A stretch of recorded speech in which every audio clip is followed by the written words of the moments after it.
안녕하세요. 저는 40대 후반이고 애 둘을 키우고 있는 주부입니다. 몇 년 전 충격적인 사건을 겪은 후 아직 뭔가 정신이 온전치 못해서 치유되고 싶은 마음에 사연을 쓰게 되었어요. 그때 이후로 정신과약을 복용 중이지만 아직 치유가 되지 않았습니다.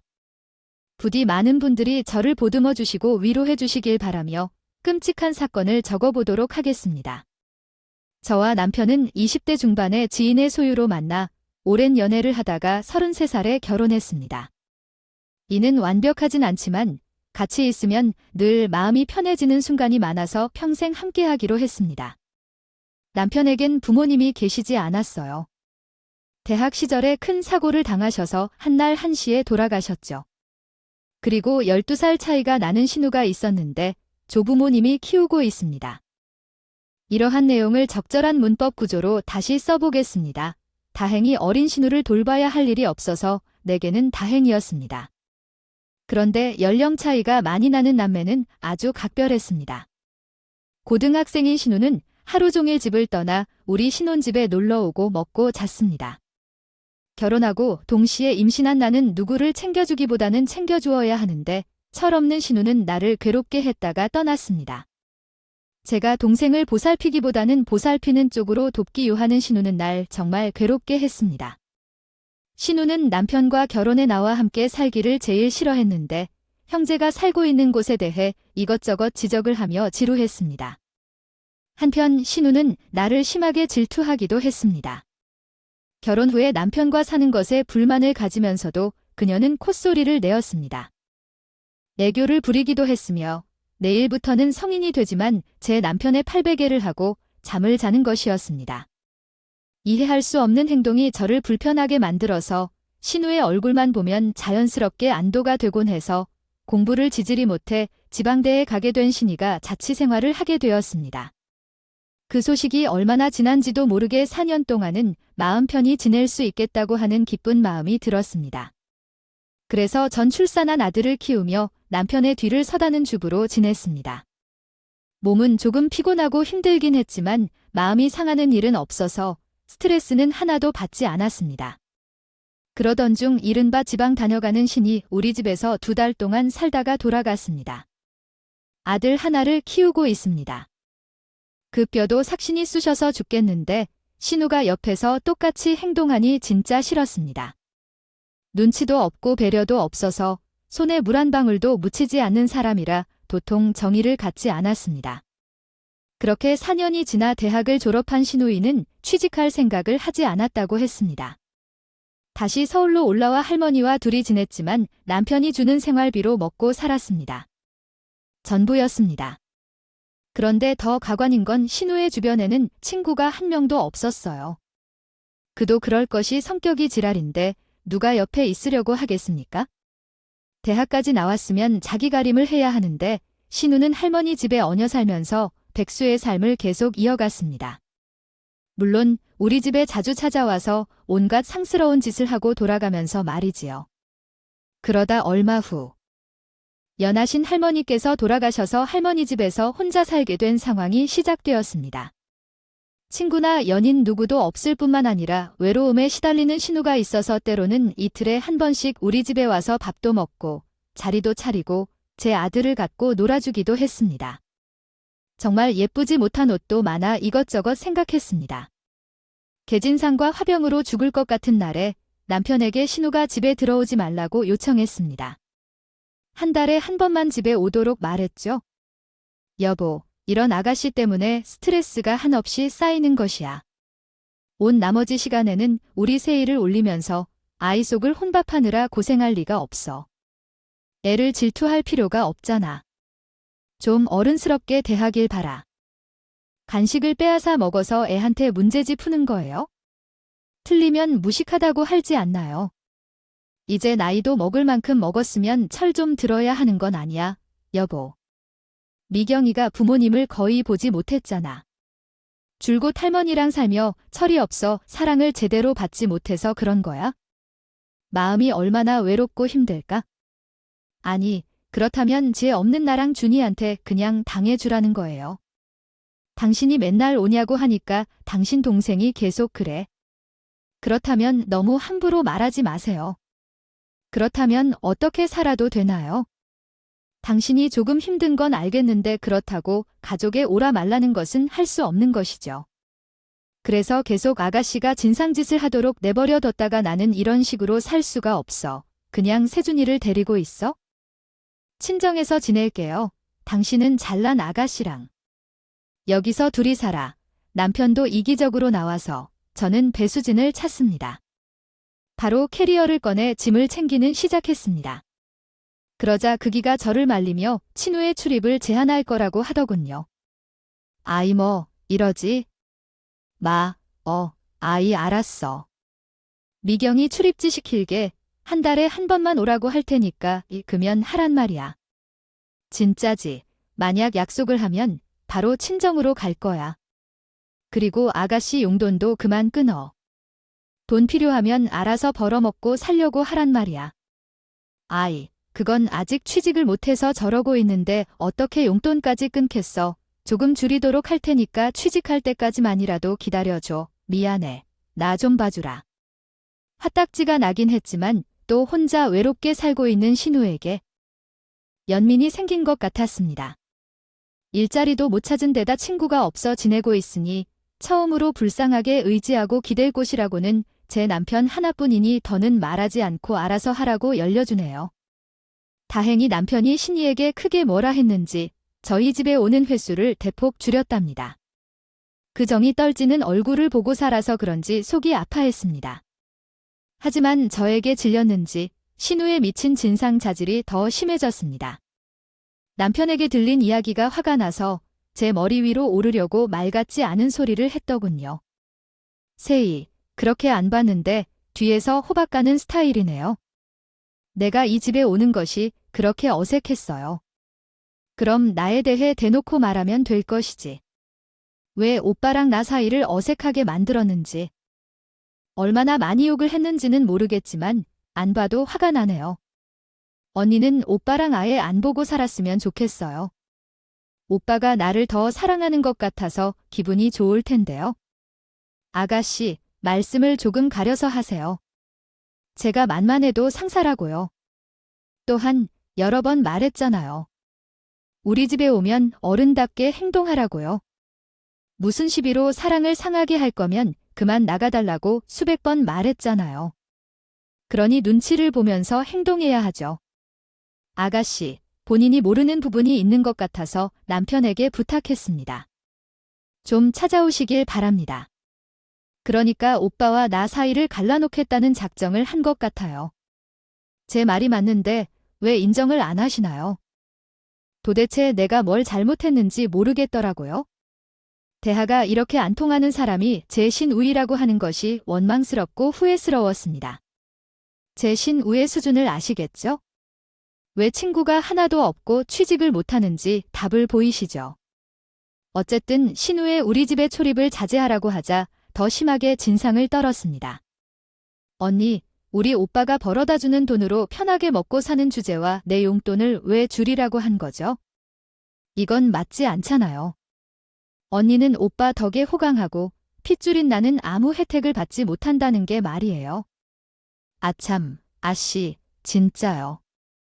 저랑 아가씨랑 같아요. 저는 신혼집을 사는데 절반을 부텐 다다가 혼수도 제가 모두 마련했다고 해서 또 아들을 키우고 있어서 일을 못하고 있는데 호강을 한다는 거예요. 나는 놀아도 먹고 살면 억울하지도 않아요. 아가씨 말할 때는 그 머리 좀 쓰면서 하세요. 머리를 액세서리로만 달고 다니지 말고요. 제가 따끔하게 혼을 냈더니 신우가 광분하며 소리를 지르더군요. 언니, 지금 말 다 했어요. 내 머리가 액세서리라고 배도 대학까지 나온 사람이라고요. 그리고 취직할 때까지만 용돈을 받겠다는데 치사하게 그걸 깎아요. 뒤에서 우리 오빠를 조종하려 본데 아무리 그래도 오빠한테 1순위는 나고요. 내가 말만 잘하면 언니랑 이혼까지 시킬 수도 있다는 말이에요. 이혼당하기 싫으면 나한테 굽신거리고 잘하세요. 뭐요? 저랑 남편을 이혼시키겠다고 뭐 이런 게 있어야 너. 나가. 다시는 내 집에 오지 말라고. 너랑 같은 거랑 한식 고로 사느니 이혼이라고 말겠어. 오늘 내 남편한테 물어볼게. 나랑 이혼을 할 건지, 니랑 이연을 끊을 건지 말이야. 둘 중 하나를 선택하겠지만 볼 일 없으니까 당장 나가. 어머머, 지금 나한테 반말에 욕까지 한 거예요. 이렇게 막 나가는 사람이 내 울게 하는 게 무진장 쪽팔리네요. 오빠한테 말해서 반드시 이혼을 시키겠어요. 우리 오빠는 내 말이라며 뭐든지 다 들어준다고요. 아주 끝장을 내줄 테니까 각오하고 있어요. 알았으니 꺼지라고, 이 여자야. 뒤지게 처맞기 싫으면 당장 사라지 말이야. 이 암덩어리 같은 여자야. 신우는 놀란 눈으로 멈칫했고 저는 그녀의 어깨를 밀치며 제 집에서 나왔다. 쫓아냈고 다시 찾아오면 제사를 준비하라고 강력하게 경고하며 문을 닫았다. 그 후 그런 사건이 있었고 그러자 신우는 우리 집에 발길을 끊었다. 제가 조금 심했지만 이렇게 마음이 편해져서 너무 좋았다. 남편이 밖에서 신우를 만나든 말든 상관 안 한다고 했다. 인과 신우이 사이에서 중재하는 과정에서 마음고생을 좀 했다. 노력해서 화해시키려고 했지만 결코 마음을 풀지 않았다. 아가씨의 이야기를 꺼내면 불같이 화를 내며 한 번 더 말한다면 친정으로 도망가겠다고 했다. 그럼에도 불구하고 남편은 신만 빼면 흠잡을 데가 없는 사람이었습니다. 술과 담배를 하지 않고 퇴근하면 각자의 집으로 돌아와 아들을 돌보고 저와 많은 시간을 보내려는 가정적인 성향을 가졌죠. 그렇게 신의 얼굴을 보지 않고 몇 달의 시간을 보내는 동안 저와 남편에게 놀라운 일이 생겼습니다. 계획하지 않았던 둘째를 임신하게 됐거든요. 제 나이가 40대 중반인 다다 아들이 있으니 당연히 아이를 낳을 계획은 없었는데 호연적인 우연이 좋아서 그런지 둘째 아이가 뜻밖의 생기게 되었습니다. 또한 의사 선생님이 분홍색이 어울리는 아기가 태어날 것이라는 힌트를 주시면서 제 남편은 기쁨에 젖어 난리를 쳤습니다. 아, 나한테 딸이 생기다니. 와, 여보, 진짜 고마워. 나 딸바보가 꿈이라고 해서 당신이 그랬어. 꿈을 이루어주도록 당신이 이제부터는 하는 말을 법처럼 지키면서 살아가게 하고 그리고 지금보다 더 열심히 살아가도록 우리 가정이 되도록 할 거야. 그렇게 좋아? 그동안 둘째를 낳자는 말을 한 번도 하지 않은 것을 보니 이럴 줄 알았으면 진작에 계획했을 텐데. 내가 아들을 낳을 때 크게 고생했었지? 그때 죽다가 살아났으니까. 그런데 둘째까지 나올지 어떻게 하겠니? 어쨌든 너가 딸을 낳았다는 것에 너무 기뻐. 여보, 당신은 나이가 있으니까 무조건 조심해야 해 알겠지? 내일부터는 내가 도움을 청해야 할 아줌마를 불러줄 테니까 집안일에도 손을 떼도록 해. 왜 굳이 이렇게 오버하는 거야? 집안일 좀 한다고 애 안 떨어져. 그래도 뭐 당신이 그렇게든가. 해주겠다고 거절할 필요는 없어. 그럼 내일부터 좀 편안하게 지내볼까? 그러면 당신은 그럴 자격 충분해. 그동안 내 때문에 많이 고생했는데 임신했을 때라도 편안히 지내야 돼. 이제부터는 손에 물도 못하게 두고 마어 당신 남편은 꽤 능력 있는 대기업 간부라니까. 알았어. 그러면 당신 덕분에 호강 좀 하면서 살아보자. 무슨 일이 있어도 우리 딸을 건강하게 낳을 거야. 그래서 남편이 잘 붙여준 가서 도미 덕의 집안 열에서 손을 떼고 태교에 전념할 수 있었습니다. 음악을 들으며 낮잠도 자고 재밌는 영화를 보면서 산책도 즐겼어. 또 좋은 것들을 많이 보려고 미술관도 자주 찾아갔어. 그렇게 한 달을 즐기며 지내고 있었는데 남편이 신우이를 데리고 집에 들어왔어. 만약 임신을 한다면? 안 왔더라면 펄쩍 뛰면서 화를 냈을 텐데 홀로가 아니어서 잠을 잡고 있었습니다. 오랜만에 찾아온 신우는 남편에게 무슨 말을 들었는지 아주 얌전하게 저를 대하고 있었습니다. 언니, 축하드려요. 둘째가 주셨다면서. 언니, 몸 조심하세요. 괜히 무리하지 마시고요. 제가 온 김에 살림 좀 도와드리고 갈게요, 네. 아가씨, 가야 할 대전 드리고 싶어서 그리고 제가 연니한테 심하게 대한 것을 후회하고 있어요. 언니, 이제 하는 말이지만 진짜 죄송했어요. 우이가 웬일로 먼저 사과를 다 하더군요. 그래서 저도 좋은 마음을 갖는 것이 아이에게 더 좋을 것 같아 밝은 미소로 한다. 고마워요. 사과해줘서. 그런데 저도 잘한 것이 없어요. 아가씨, 지난번에 반말로 막말한 것 사과드릴게요. 역시 새언니는 쿨하다 좋아요. 그럼 우리 화해한 겁니다. 얼굴 보면서 사는 한 식구로 여겨도 되는 거죠. 그래서 저는 고개를 끄덕이며 사과의 손길을 다시 내밀었습니다. 그러자 신우가 충격적인 고백을 하더군요. 언니, 저 결혼하게 됐어요. 취직은 고사하게 되었고 좋은 남자 만나서 시집가게 되었네요. 라는 말을 듣자 도대체 어떤 남자가 저런 막무가내 철부지 신이와 결혼을 하겠다는 건지 걱정이 들었습니다. 제가 화해를 한 건 어쩔 수 없는 가족이니까 그런 거지만 신우와 결혼한 남자는 무슨 죄로 결혼까지 하게 된 건지 참으로 불쌍하군요. 저는 애서 미소를 지으며 축하의 말을 건네 주었습니다. 아가씨, 진짜 축하해요. 어떤 남자를 만났는지 궁금하네요. 언니도 보고 싶죠. 그럼 다음 주에 여기로 데리고 와도 될까요? 음식은 그냥 배달 음식 시키면 되니까 신경 쓰지 않아도 돼요? 아니에요. 가사 도미가 출퇴나니깐 항상 차려달라고 부탁하면 됩니다. 그러니까 어떤 남자인지 꼭 보여주세요. 아마 깜짝 놀라실거려. 진짜 멋있는 남자거든요. 저 속에 오니 나쁜 남자의 얼굴을 빨리 보고 싶었습니다. 보나마나 신우와 똑같은 남자일 거니 생각하면서 말이죠. 그런데 일주일 뒤에 찾아온 신우 남편감을 보았는데 진짜 훤칠하고 잘생긴 사람이었습니다. 게다가 직업도 의사라고요? 했던 사람이 아니라 조심스럽게 말하는 남자였어요. 도대체 뭐가 그 남자를 결혼하겠다고 하게 만들었는지 이해가 안 갔습니다. 상대는 예의 바르게 행동하는 척을 했지만 정말로 웃길 정도였습니다. 내가 원하는 대로 상대방이 행동할 리는 없었지만 자신을 심하게 꾸미고 야심차게 쓰레기를 조금씩 옮기며 앉아있는데 너무 불쾌했습니다. 그래도 어떻게 해야 할지 몰라서 상대가 성미가 토할 정도로 결혼을 계획하는 것을 방해할 수 없어서 그냥 가만히 앉아 있었습니다. 그러던 중 신부와 신랑으로 큰 돈을 바인딩 UTIL 필요했습니다. 그런데 앞서 말한 대로 취직 한번 해보지 못한 백수인 저는 남편에게 용돈을 받아 사는 기생충 같은 여자였기 때문에 이번에도 남편에게 손을 벌리게 되었습니다. 저는 당연히 그러지 말아야 한다고 고집을 부리려고 했는데 또한 제가 때문에 결혼을 못한다는 소리를 평생 듣고 살 것 같아서 남편과 상의 끝에 결혼 자금 5천만 원을 주기로 합의했습니다. 이는 정말 큰 결심이었고 그 돈을 주면서도 크게 후회했습니다.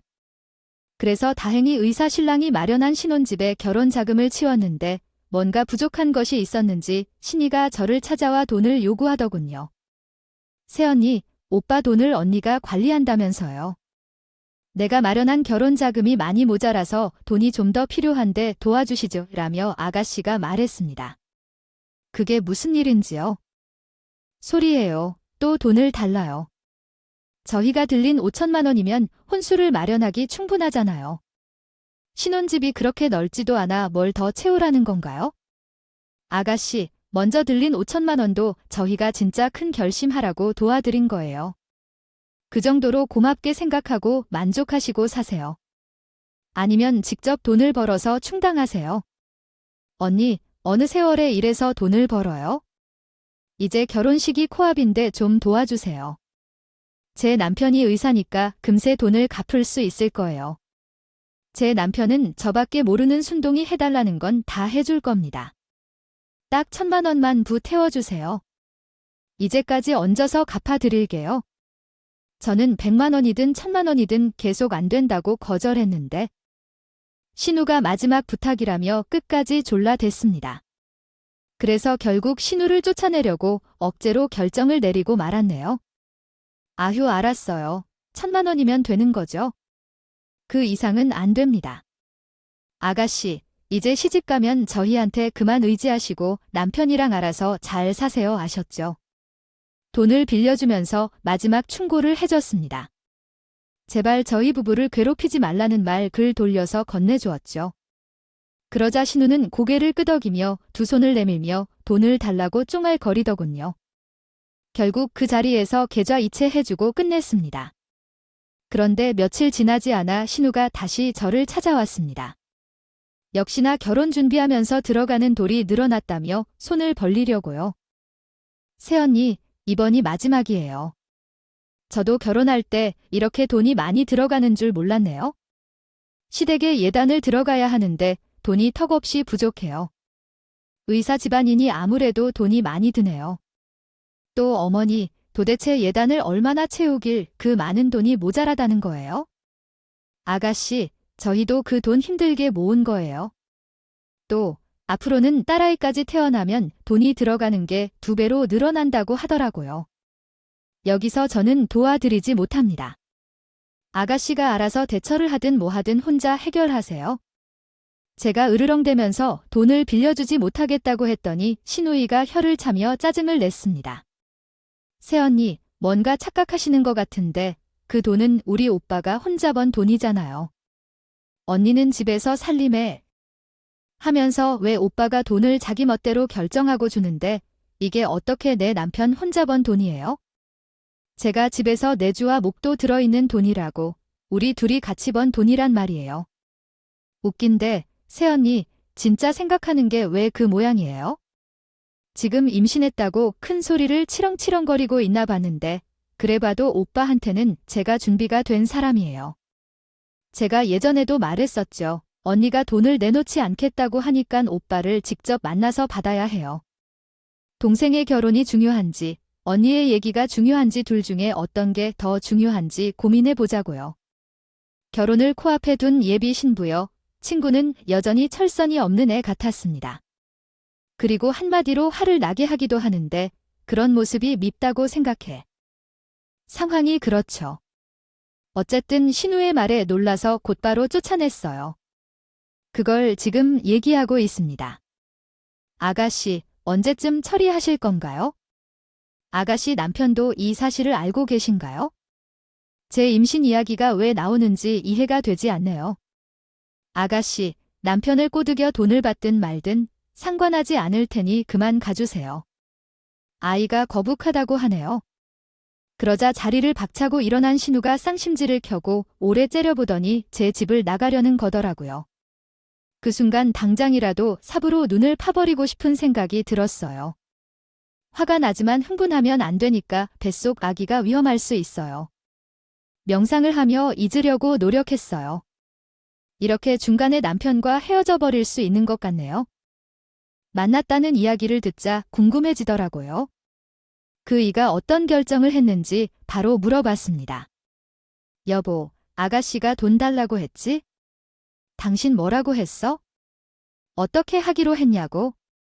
아, 미경이가 달라고 한 5천만 원 당연히 안 되다고 했지?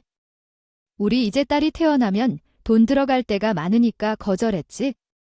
내가 당신과 약속했잖아. 당신 심기를 건드리는 짓은 하지 않을 거고 더 나은 가정이 되겠다고 말이야. 나 잘한 거 맞지? 잘했어. 그런데 당신 흔들리지 않았어. 당신이 죽고 못 사는 나가시 부탁인데 거절하는 게 어렵지 않았던 거야. 그러자 남편은 미소를 지으며 대답했습니다. 그게 무슨 소리야? 내가 죽고 못 사는 여자는 세상에 당신밖에 없어. 미경이는 어렸을 때 부모님이 돌아가셔서 내가 그 일을